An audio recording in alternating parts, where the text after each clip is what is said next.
Good morning on a sunny Berkeley day with no fog. Thank you all for coming. My name is Lynn Jones, and I'm the current chair of the Librarians Association of the University of California, Berkeley chapter. And we're just delighted to invite and welcome so many of you here to Berkeley for our biennial LAUC conference, and this one is called Making It Count, Opportunities and Challenges for Library Assessment, which you all know because you signed up. So my job right now is simply to tell you that you've been given a schedule and we will follow it. There's a correction to the password. So if you want to get on Wi-Fi, the password should be Brower in all caps. So that should improve somebody's ability to connect. So you've got the schedule. And we will be having the timekeeper, and we will be breaking in every so often and telling you what's coming next. And my job right now is to simply say that our university librarian, Tom Leonard, is going to introduce our keynote speaker.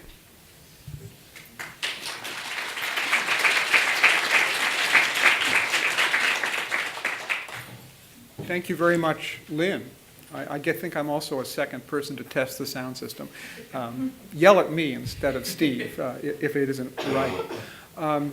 This is a magnificent setting, and some of you will remember, or at least the last time I was here, LAUC produced a terrific program calling forward the very smart people who were starting the UC online education program. And librarians delivered, I thought, really to the point comments, some of it critical, more of it maybe supporting.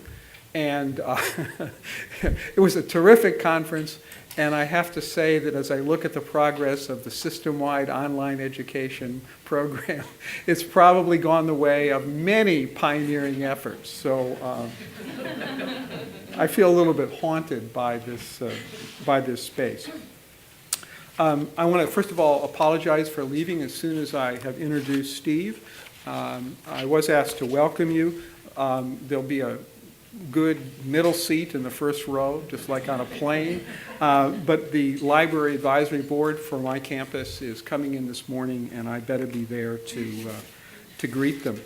The theme of assessment raised in my mind the work of the university librarians of the 10-campus system. That also includes California Digital Library. And what do these people know about assessment? Well, this week we actually have some evidence because it fell to us to write a letter of welcome to our new university president, Janet Napolitano. And we had intensive discussions of what metrics or what complicated explanation of why we're on the planet and what we're doing. And we finally came up with the theory that we would actually write a letter that she might read and might remember. And I'm going to read it to you as my contribution to assessment. We didn't say, "Dear Janet," but we started. The good news from the libraries of the University of California is that as our president, you have a wider choice of books to read than you had as a cabinet secretary using the Library of Congress. You have roughly 38 million volumes here, and happily, it's the same number available to any student. As you know from your campus visits, librarians today are not wardens over books.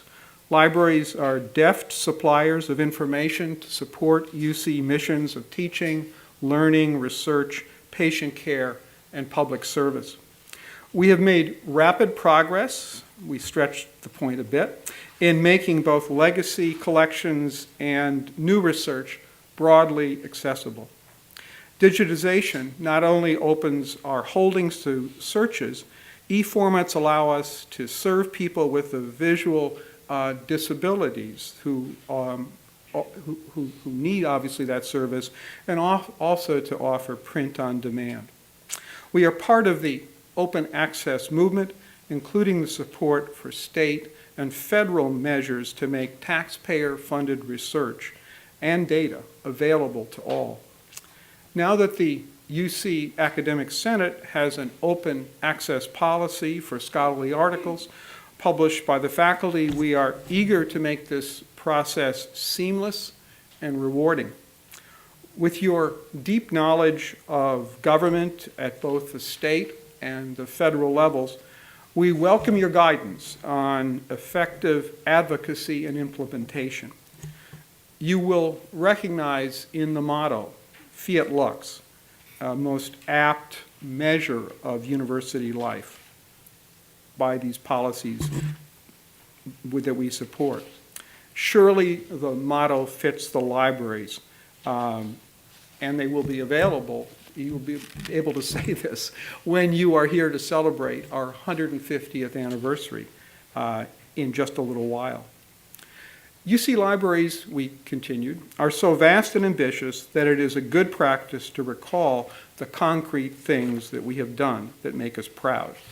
And here we all stuck out our chests as much as you can do if you have 3 or 4 lines to do it in. And we adopted the safe policy of alphabetical order. Berkeley's Bancroft Library shares its discoveries of what Mark Twain wished to publish but could not, producing scholarly editions that are at once free for students around the world, that is online, and bestsellers for UC Press. The California Digital Library in Oakland has been famous for groundbreaking measures such as its weighted value algorithms to select journals, its proven e-scholarship repository to share research from 10 campuses, and the new data management planning tool that has already signed up 6,000 researchers. Davis holds one of the world's finest library collections on food, particularly grape growing and winemaking literature, and it is expanding into big data research in those areas. Irvine highlights the way UC libraries face both East and West. The Critical Theory Archive there focuses on European and North American thinkers, but UCI's Southeast Asian Archive documents a diaspora across the Pacific. This is, of course, particularly important locally at Irvine. Both collections can build strong relationships with alumni and with the community.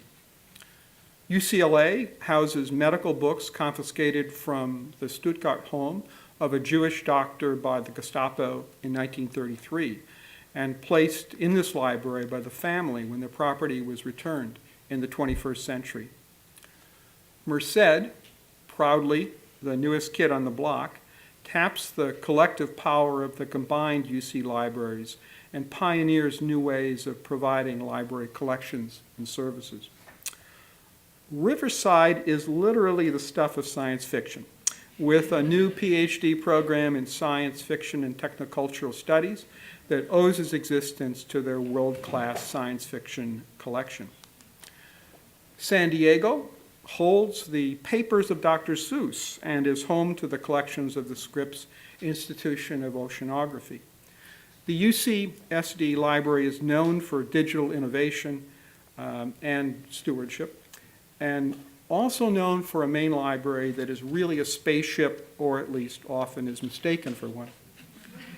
UCSF is home of the legacy tobacco document library, nearly 90 million pages of industry documents that prepared the way for the tobacco-free campuses that we are all about to enjoy.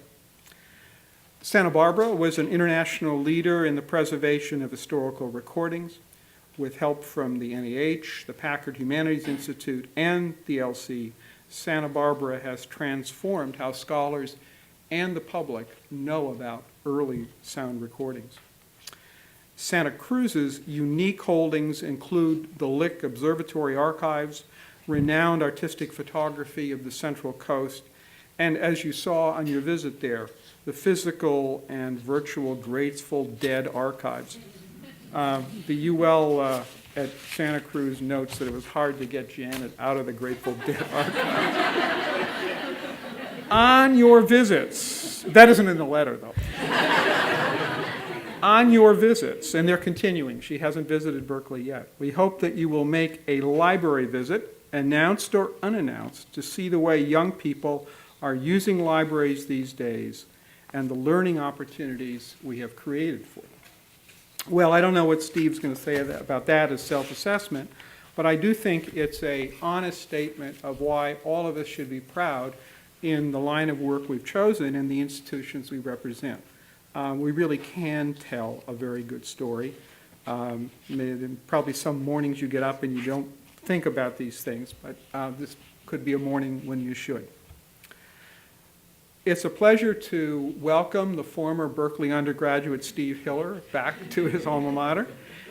Steve was just telling me he majored in geography, and we exchanged a few words how really important that field was, especially in some of the new frontiers of what libraries are providing. Steve and his colleagues at UW are often partners with UC. We work, of course, on the West Storage Project. We also work on an emerging campus priority, both places, dealing with big data, certainly a very fashionable term at the moment. Steve is Director of Assessment and Planning at UW. He's a Husky, in other words. He has been active in library assessment for several decades, presenting and publishing widely on a number of assessment-related topics. His current areas of interest are in user needs assessment, strategic planning, library performance metrics, and development organizational capacity for sustainable assessment. Prior to his current appointment in 2006, he was head of science libraries at UW for more than 20 years. He also serves as a library evaluator of the Northwest Commission on Colleges and Universities, a regional accrediting body, and since 2004, he has been a visiting program officer of the Association of Research Libraries, working on library assessment with the guru of statistics at ARL. He is one of the 3 founding organizers and co-chair of the biannual Library Assessment Conference. His accomplishments are many, his standing is unquestioned, and I'm just sorry that I'm not going to be able to stay to learn from him. Steve, welcome.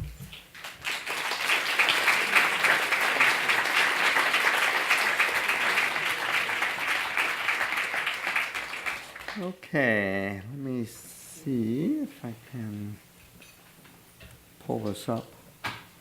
Yeah, we're going. Great start, thank you. And good morning. It's great to be back at UCB. Graduated more than 40 years ago, and I think this is the 3rd time I've been back. And the previous 2 were basically for receptions on campus, so I've been a stranger for a long time here. Hit home when I was looking at the campus map, and where are all these buildings? You know, what are they doing here? And I said, where's the Earth Science building, which is where geography was at the top of the heap, and geophysics was the bottom. It was very nicely geologically arranged. Whatever. And then someone said, yeah, they named it for somebody else. And so it's still there. And then the next thing I had to ask, well, can you still sleep in the Morrison room? Because those are the 2 places I spent most of my time when I was a student here. Anyways, it's great to be here. Thanks for inviting me. Thanks to Chris and the committee for putting things together, and just a great program for that. Just a couple of warnings. Nothing major. I have a medication-induced cough at times, so if I'm in a fit here on stage, just ignore me. Close your eyes and do some data visualization exercises. Really good. So this morning, I'll be giving you the kind of 25,000 foot view of assessment, where we've been, where we are, where we're going. And I think that'll be a good introduction to the rest of the day, where you'll hear some more information about specific assessment projects, as well as from the panel itself some broader concepts as well, and then we have our closing keynote later. So at 20,000 feet or 25,000 feet, the oxygen is pretty limited. So this is going to be a quick trip. But hopefully there'll be time for questions, and I also think there may be time for questions after the panel. Is that right? That's right. Yeah, okay. So let's take the library time machine back to 1906. And nobody called it assessment then, whatever it was called, but I'll start it because it's in that vein. This is J.T. Gerald, who was a librarian at University of Minnesota, freshly minted librarian at University of Minnesota, and who later went on to Princeton. And so he asked 3 questions in an article that was done for an ALA publication. Is this method the best? Is our practice adapted to secure the most effective administration? And are we up to the standards set by similar institutions? Well, if you look at this, it's saying, what are the best practices? Okay, for one. 2, are we efficient at what we do? I'm not sure how he defined effective, but I think, are we doing it in the best possible way, saving money, providing service, and so on? And the 3rd, one could say, was benchmarking, perhaps. What's happening with similar institutions and other research libraries? Can we learn from them? All very good questions, and if you have had the opportunity to go through some of the library literature for the first half of the 20th century, it's replete with information on, how at this particular institution they handled the reserve desk, or they handled this or space in some ways. So there's a lot of that information. Occasionally it would be put together in some reader of some sort. But in general, there wasn't any systematic or consistent way of doing that. Now, Gerald also, main claim to fame is that he began the statistics that became the ARL statistics.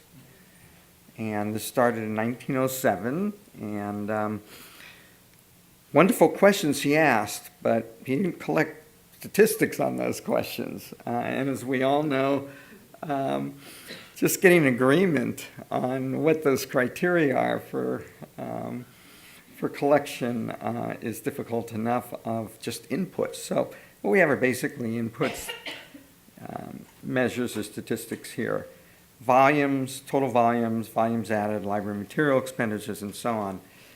And so you can see for UCB in 1907, which was one of the larger public institutions, a lot of volumes. What I'm drawn to is, if we were to do a ratio on this one, what is the cost per volume added in terms of expenditure for materials, not necessarily for processing and so on, and how much do the staff make? So, and I think they were cost of living was a little lower back then. I don't know, that's right after the earthquake, isn't it? So, who knows what they were doing. But anyways, the $1.50 or so cost per volume is something to look back at. So, anyways, it's a nice example of using inputs to, in a sense, give a picture of the library. It doesn't necessarily mean it's a full picture, but it's something that was relatively easy to collect. And so as we look at inputs, the focus has generally been on how big and how much. We do budget and staff size and collection size, facilities, and so on. And the larger you are, the better you are, basically was as you went through the ARL stats or any other comparisons, what's the size of Cal's collection? However, I don't know how we count them these days, but yeah, over 11. So we have like 8 of which, 3,000 get used every year. But that's another, that's another issue, because then we move into outputs. And so that's a focus on how are those inputs used. So certainly collections, print was a long time use of statistic as we looked at circulations and so on, and then reference services, facilities, and so on. Almost all of these output measures actually came relatively recently. That is, since ARL took over the compilation of the statistics about 50 years ago. Some of them actually not until the 1980s. So, they indicate if inputs are used, but they don't really tell us much about what people were able to do with that. How did we make people successful? Okay, how did we enable our researchers to succeed in terms of getting external funding, of doing the work that they needed to do in order to add to the quality scholarship of the world? So we have these inputs, we have these outputs. That was basically assessment, measurement, or evaluation. Measurement. Evaluation was a little different, but because it looked primarily at specific areas within the library. So if we were looking at measuring library performance, we have both input and output statistics, and then you can do some ratios and other things, and you can look at what the cost effectiveness is, efficiency, performance measures, all of that. And again, you can look at it for external reasons too. You can compare yourself with little sister to the south in Los Angeles, or to Michigan, to Washington, wherever. And so these were often used as, again, surrogates or indicators for library effectiveness. But the challenge for libraries is that they really don't tell the story. In many ways, the statistics in some sense look backwards rather than forwards, and they certainly don't capture the impact the library has on the user or the community or the customer, however we want to define it. So we need to be aware of that. Those of us in higher education, of course, need to be aware of where our organizations are going, our institutions are going, and are we aligned with that in helping that institution meet its goals and objectives in achieving what it sets out to do, what it hopes to set out to do. So we need to demonstrate the difference the library makes. And again, to the individual, community, and the organization, depending on what type of library you are in your local situation. There's another reason why I think the statistics really aren't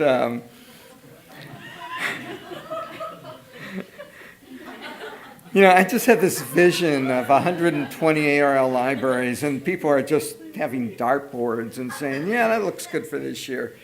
But they're self-reported statistics. And except for some of the stuff that actually gets laundered through iPads at the institutional level, who knows? I mean, just look at the annual ARL statistics and 60 or 70 pages of footnotes, like, we didn't do it this way this year, we did it that way because so-and-so had left. And so, or we just guessed, and this seems good enough.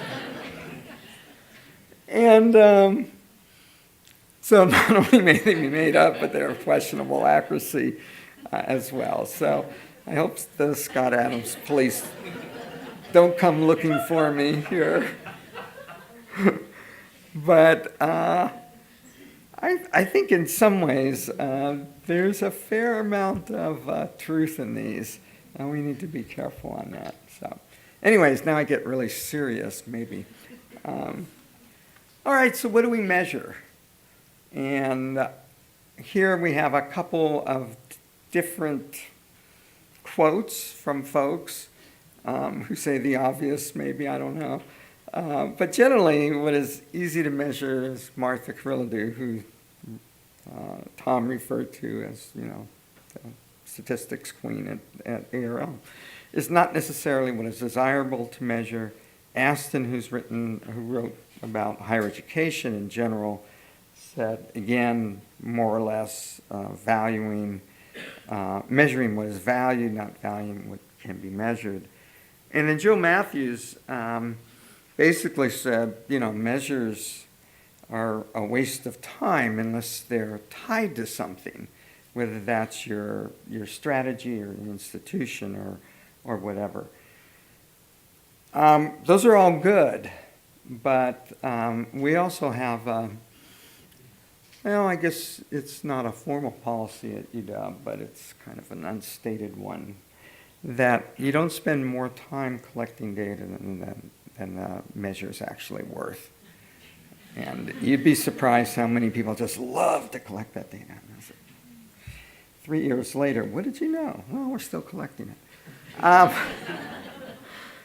So 4 useful assessment assumptions. This comes from a little book Douglas Hubbard did, How to Measure Anything, which I truly love. It's well written, it's kind of short, it's pithy, and so on. But I think as we look at this, it's very germane. That is, our problems are generally not unique. Somebody else has experienced that, whether it's looking at citation analysis, and I know that some of the things that you're doing here are reference analysis. Others have done it, and doesn't necessarily mean you have to replicate that work, but you should be aware of that work, and perhaps maybe some areas which were successful and others that weren't. You have more data or information than you think. We have lots of data, but the immediate first reaction is to go out and get more data rather than to look at what you already have. How can that be repurposed? Many ways it can be. And then there are useful methods that are much simpler than you think. So, in my job at UW, people come to me and say, I want to do this survey or this survey or this survey, and I say, no, you don't. As I talk to them, I said, you need to understand what the issues and the problems are. And so there are methods to do that, often qualitative methods, that can get you that information, which can either be used in a survey or just answers the question itself. So assessing what's important. I think we're all indebted in our field to the work of Nancy Van House, who did just groundbreaking work in looking at the evaluation measurement of academic libraries, public libraries, and so on. I think back to Wilf Lancaster, who just died, I think, what was it, last month or the month before, in Illinois, who wrote Measurement and Evaluation of Libraries in 1977. There's such a big difference between those two, in that Lancaster was really looking at specific types of evaluations, lots of great examples, things that succeeded. Whereas by 1990, and even earlier with her work with public libraries, really looking more at the impact on people and about users and focusing on that.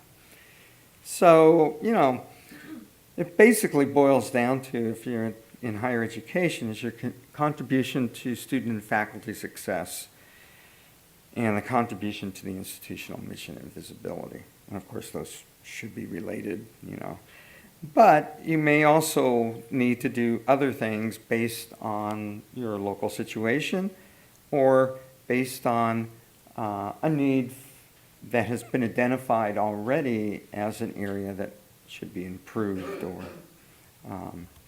done. So when we look at recent trends in assessment performance measures,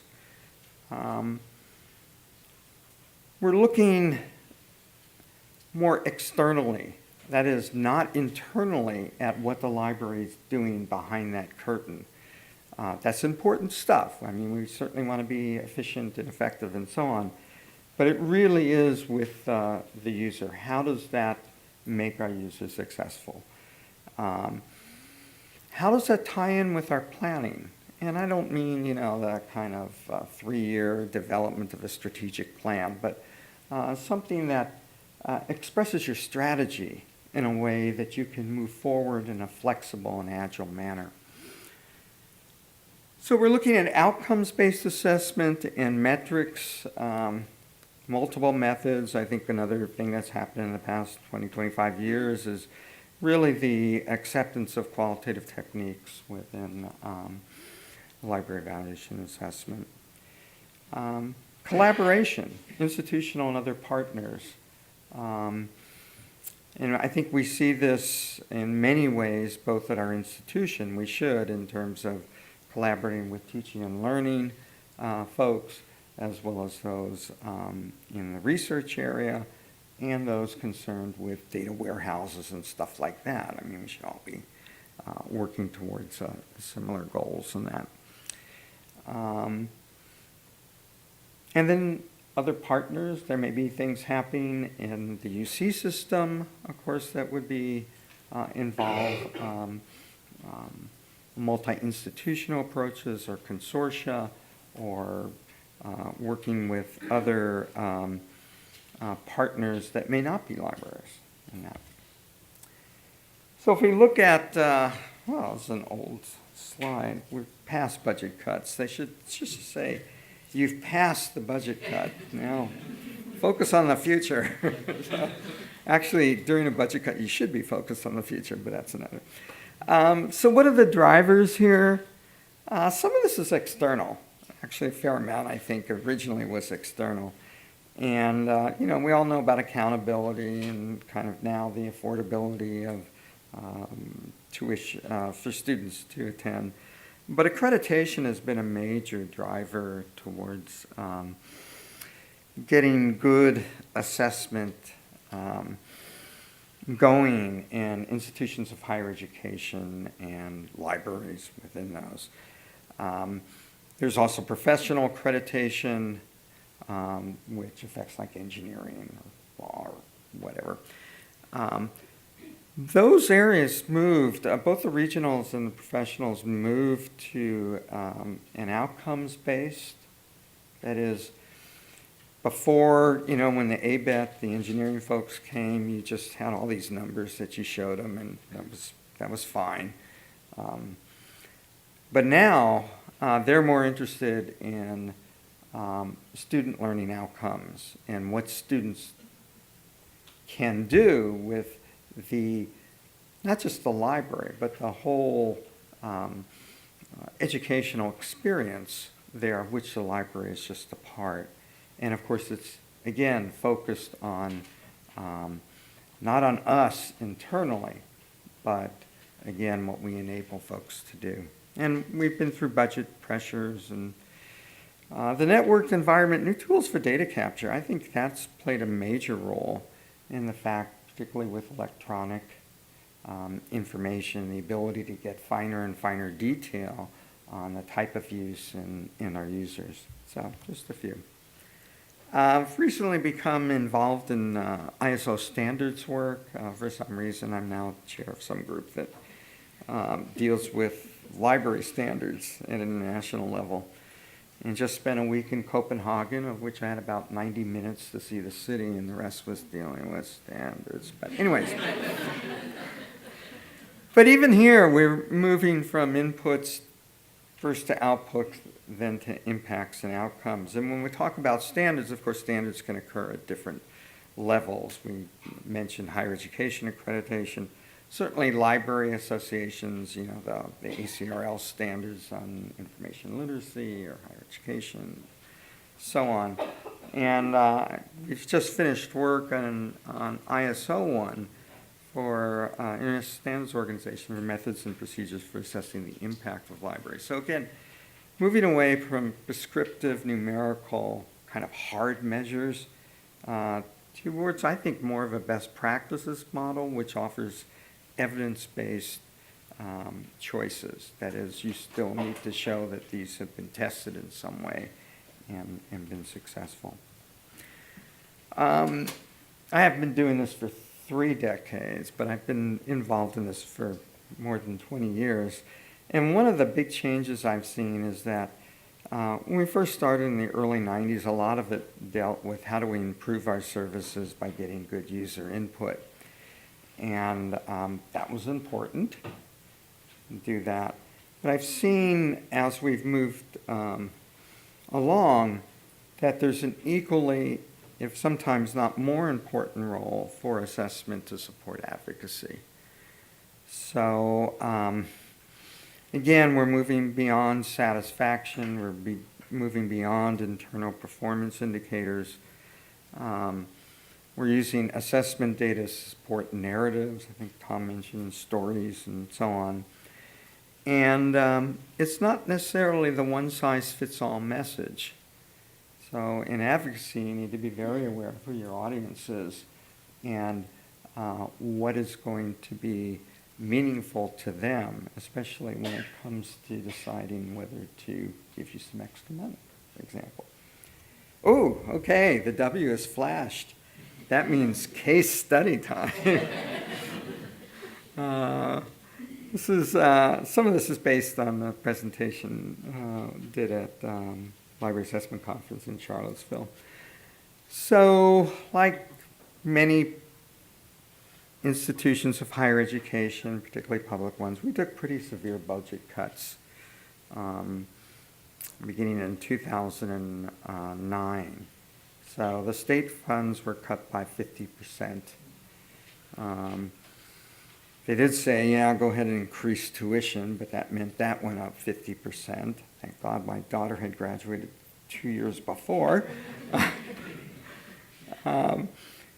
At the same time, external research funding continued to rise. Some of that was ARA money that came out. But UW has ranked second in U.S. federal research funding for the last 30, almost 40 years, I think, primarily in biomed and science and engineering and so on.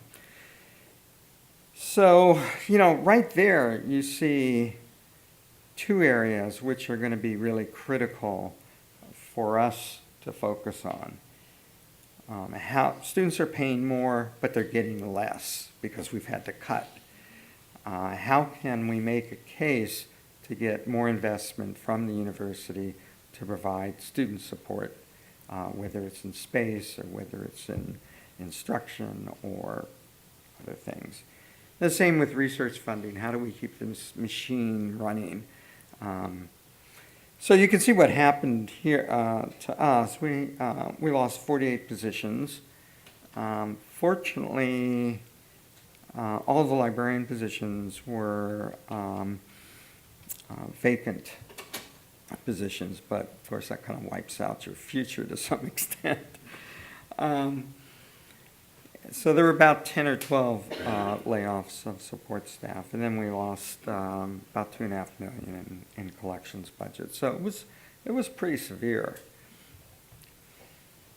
So this is a famous saying. I don't know who said it, but anyways, we have lots of data, and we do a lot of work, and we've done it over a long period of time, so we've got some pretty good trend data, and we feel that we know our user community pretty well, and that's very helpful. So we can certainly use this information, help from our friends as well, faculty and students who are see the value of the libraries and want to see reinvestment in the libraries at that point. And we also have a strategic direction, strategy map, a kind of mixed development of a scorecard with something else. So this was really nice because we can show this to external audiences and they would just glaze over. But But you have a plan. Well, of course. So our strategic directions, we try to fit everything on one page, like values and our research and scholarship, teaching and learning, engagement, sustainability, and we have more about each of those. As we do the 2014-16 one, we're actually going to use the strategic directions as the quadrants here rather than kind of balanced scorecard, inscrutable language. So comparative data turned out to be pretty useful for us, particularly if we can present it fairly simply. Like before this all started, we were doing fine. And contrary to popular belief, not all institutions, not all libraries receive the same degree of reduction. So this was very helpful to them because the institution itself sees that it is in the top 10 research institutions in the country, so why shouldn't the library be? Collections expenditures, again, when this all started, we were okay. And we could use median or average. It really didn't make too much difference. The median tended to bounce around a little more, but they did, as you'll see in a table that comes a little later, they did give us some one-time money in 2010-11. So when we went to do our, or 2011-12, when we went to do our budget presentation, we did acknowledge the fact that they gave us $2 million in one-time support and made the very successful argument for that to be made permanent as well. So it's not all doom and gloom. You have to say, hey, this really helped. You know, it's getting us back, but we need more. And here's something that we use as a recruitment tool at GW. We can say you can move to this beautiful part of the world with a reasonably high cost of living, and you don't make a whole lot of money. So,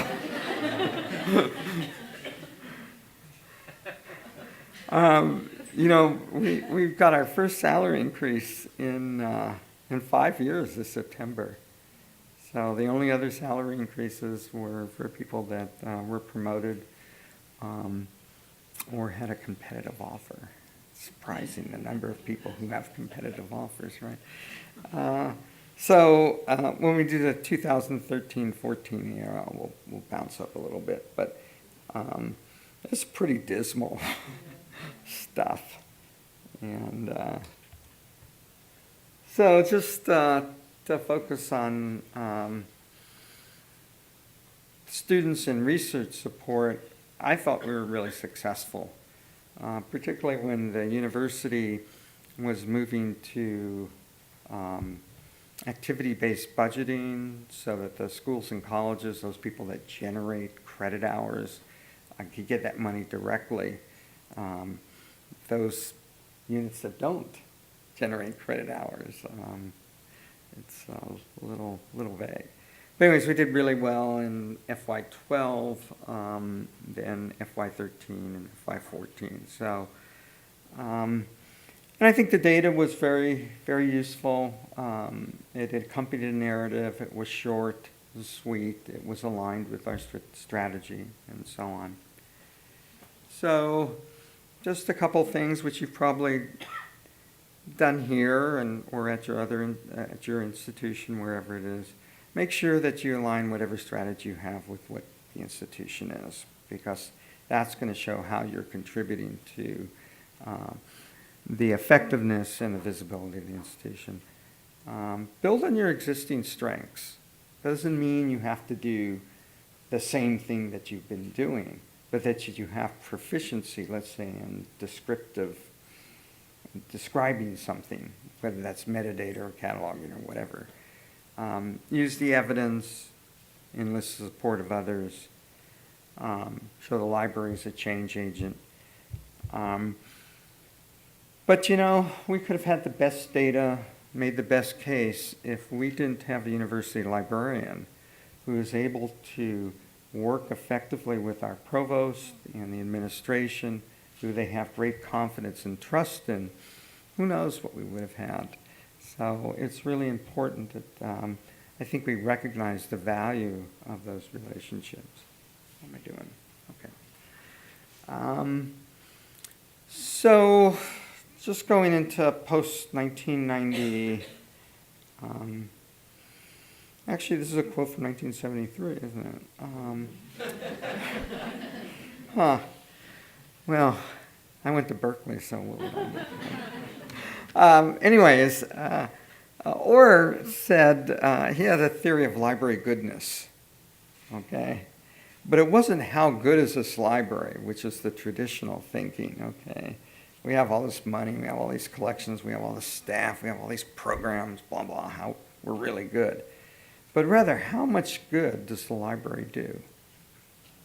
Okay, so you've immediately taken it from looking internally to looking at what the impact and value are. So the customer-centered library grew in the mid-1990s, really out of Arizona. Betsy Wilson also was involved in that, LAUC-B's user-centered library concept.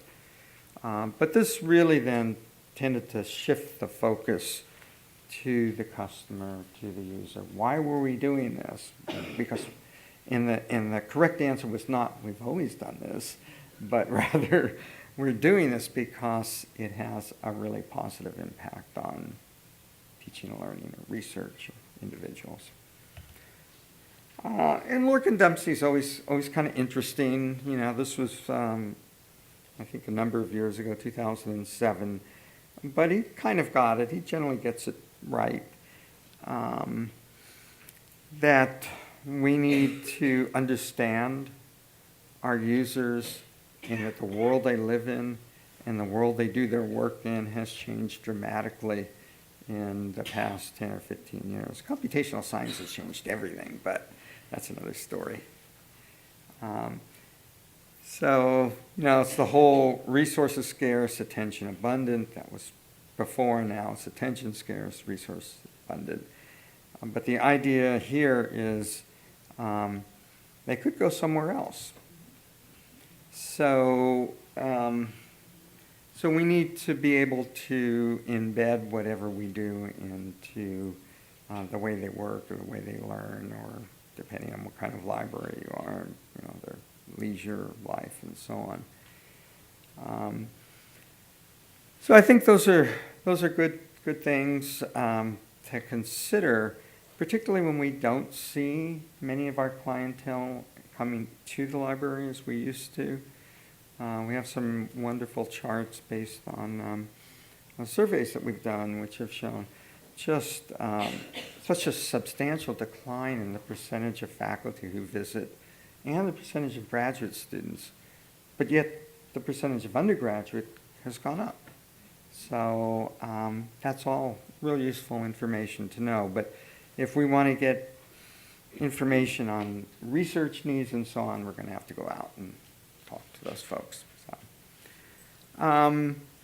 The second has been collaborative assessment. Talked a little bit about that. And that's grown more important with some of the programs now coming out of ACRL, but also looking at both within the institution and outside the institution. And here's a little something that, you know, bibliographic instruction, teaching and learning, my library assessment coordinator put together using the great wheel of outcomes developed by Deb Gilchrist at Pierce Community College. So now we've gone through bibliographic instruction, and of course it's not a blanket, you know, it's all had a library focus, but predominantly it had a library focus, and you did its kind of pre and post test kind of thing. But we had a number of groups, particularly ACRL, that not only put out reports and so on, but of course have their Immersion Institute, which has had a tremendous impact on on teaching and learning and collaboration as we go through. And then the Library Value and Impact Study in 2010. There's a whole host of other studies that are taking place, looking at is there a way that we can show a strong relationship between library use and success. So for students, that might be GPA. It's a little tricky because there's so many threads involved in that you hate to, just pull one out and go from there. But there's a lot of stuff happening in that area, and it's kind of interesting because before we were so concerned about privacy of data. Now that we're trying to work with our institutional research or data warehouse folks to get some of that. Another Megan one. She taught school, so she likes those ones. Research support. I think traditionally we've seen collections as almost a surrogate for research support, and that includes use of collections and so on. I think we're looking at different ways of research support. I think surfacing special and unique collections has been a major contribution to research and scholarship, not just only in the humanities, but in many different areas. And then we have information management areas, big data, curation, citation analysis. I think scholarly communication is part of this. It's part of the research and discovery and communication process. And so, we've had various degrees of success in there, but I think that visibility is heightened, certainly. And then to collaborate with campus partners, whether that's the Office of Research or the Graduate School or others that are based on that. Building the assessment community. That's something that's taken place in the last 15 years. We've done some charts of folks who've attended a library assessment conference since the first one in 2006. And I think there were maybe 13 people that had, or maybe less, had assessment in their titles.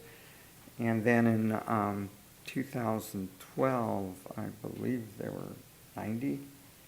Now, of course, we had more people, but that still didn't increase it by 7 times. So that's an important thing. We talked about some ACRL programs. The ARL has a program. They're actually going to have a new program that will begin this winter, spring, called the Assessment Seminar. It's for folks who have just been given or taken assessment as responsibility within their library, and be a mixture of webinars and one session. So the assessment conference also, I think, is part of that. We started with about 200 registrants in 2006. We hit 550 last year in Charlottesville, though about 15% didn't show up because of Hurricane Sandy or Superstorm Sandy or whatever. So we've chosen the best time of year in Seattle. Yes, you can actually see the mountain there. We'll have the call for proposal within the next couple of weeks. Those of you who've been there before, it has been either posters or academic papers. But now we're going to broaden it by including panels and lightning round talks, because we had a sense we were looking too, backwards too much, and we want to look forwards. And proposals due mid-January, and registration opens in April. We've had to close registration at least a month in advance before every conference. So, and we expect that many. So hope you can make it. It's a great conference. Seattle's wonderful in the summer. Perfect. Going back to Lorcan Dempsey, 3 challenges. in his blog, I think it was in July or June, for libraries, engagement, right scaling, institutional innovation. So creating value, moving from the institution to collaborative shared. Yes, yes and no. I mean, funding is local. It can be augmented by regional and others, depending on your situation. And then I thought this was kind of interesting, the institutional innovation. So again, because we have responsibility for the entire community, we're much more plugged into what is happening there.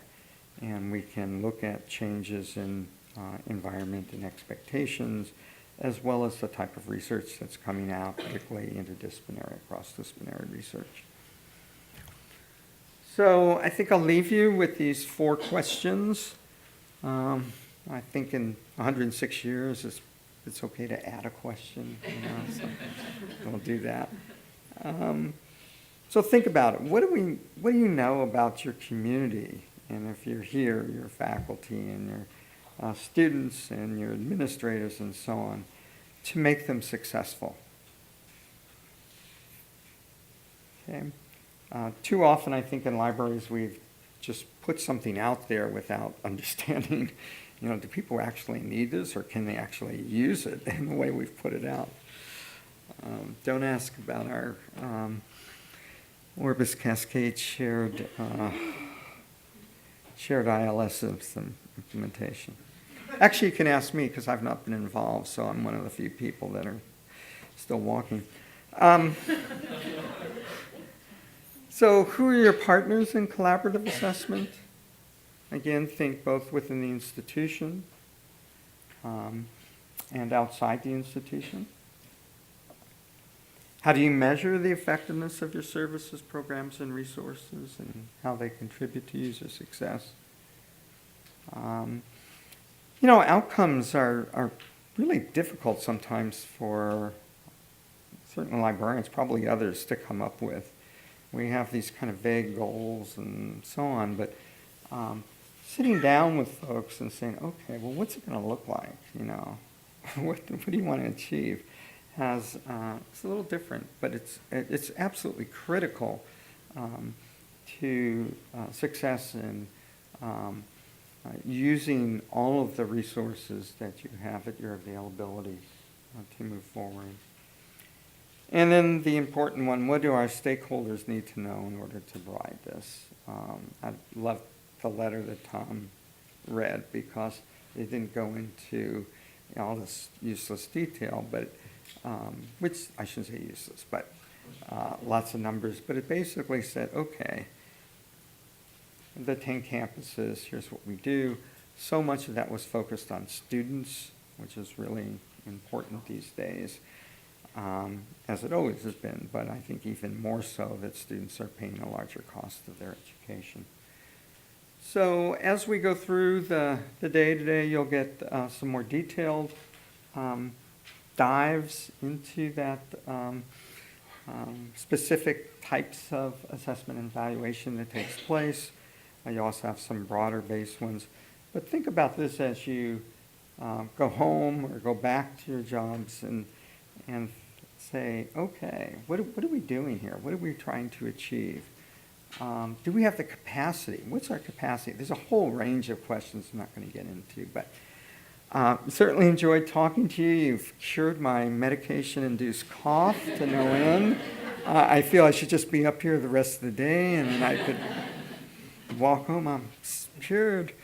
Anyways, thank you so much.